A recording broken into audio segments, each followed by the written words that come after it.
Bueno, hoy estamos cerquita de Alamogordo, Nuevo México, y nos encontramos con una persona muy especial. Tenemos una entrevista, algo que creo que no se ha visto en México aún. Así que tenemos una primicia con Lynn Buchanan.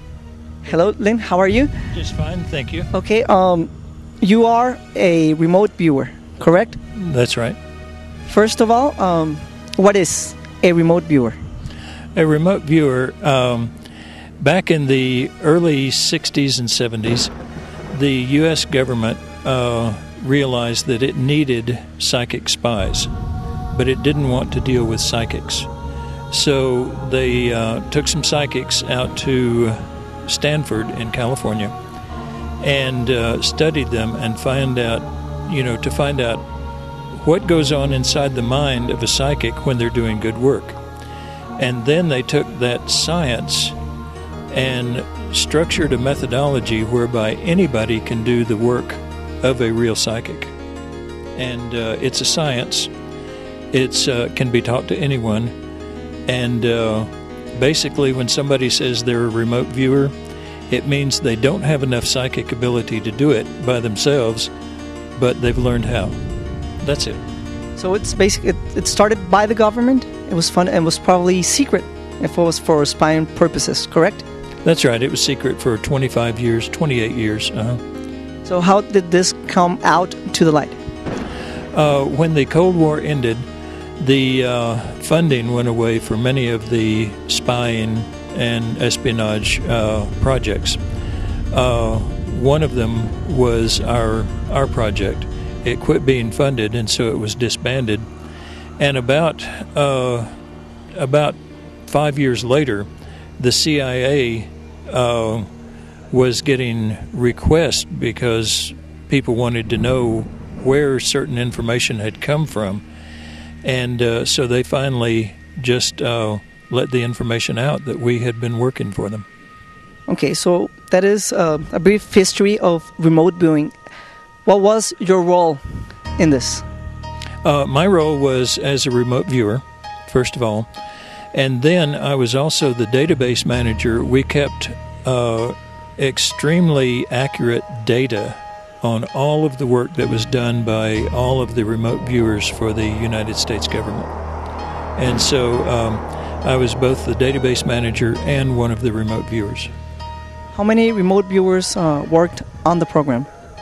Over the 25 years, I think there were 18 remote viewers that worked on the program. We never had more than 6 at a time.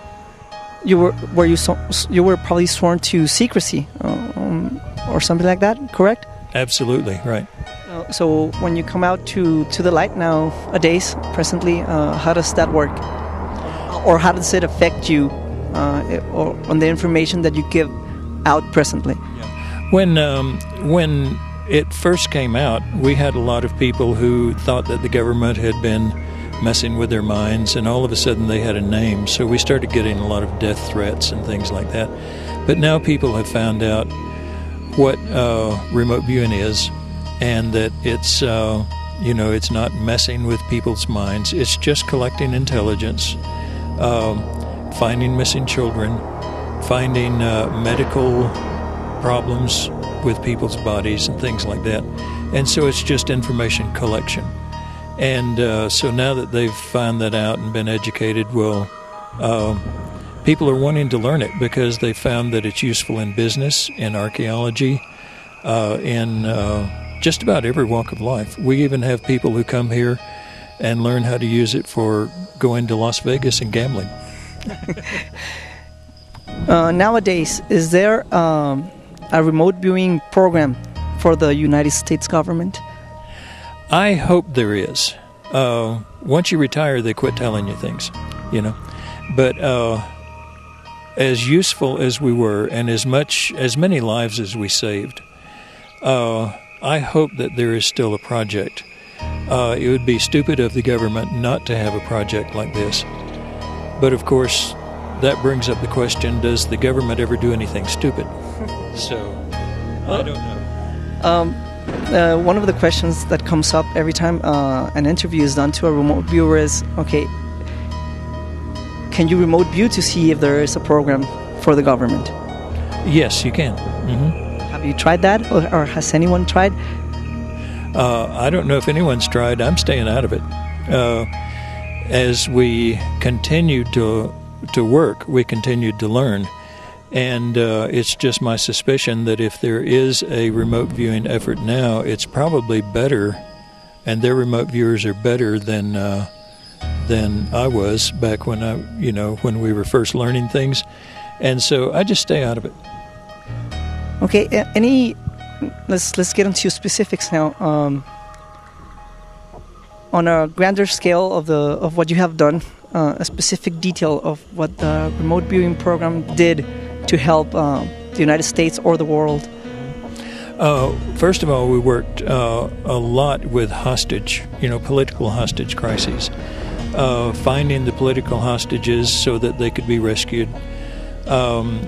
Also keeping track of their health, their well-being, and so forth, and tracking down the terrorist who abducted them. We also worked in the Gulf War in Grenada, and with several of the different dictators, worked against them, collecting information. And basically we added the information that nobody else could get into the information pool so that the United States intelligence effort could have more information to work with. Okay. Nowadays, has there been any repercussion to your personal life for coming out publicly with information about this? I mean, has the government tried to stop you in any way? No.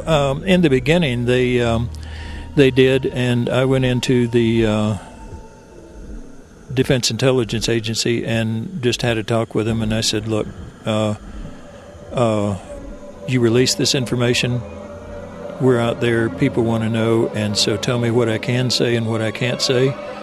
And once I made that agreement with them, then everything's been fine.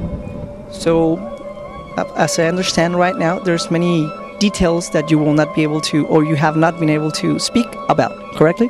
That's correct, right. Okay, now, how does remote viewing work for the people who still don't know what we are talking about? Okay, remote viewing goes under the assumption that your subconscious mind knows a lot of things that never makes it to your conscious mind. And your conscious mind and your subconscious just don't talk to each other. And so what they'd made at Stanford, a man named Ingo Swann devised a method whereby you can have like a translator. And, if I say consciously, I want to raise my hand, then I raise my hand. But let's say unconsciously, I'm not paying any attention and something crawls across my hand, I'll lift it. Because my unconscious mind can also work with my hand.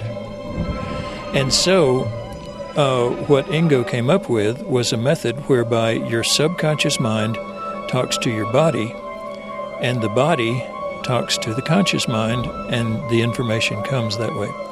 So what we do is we begin with kind of a martial art type thing, like in karate practice, you have all the kids going ha, ha, and all that. In this method, we tell a person, draw the simplest graphic representation you can of land.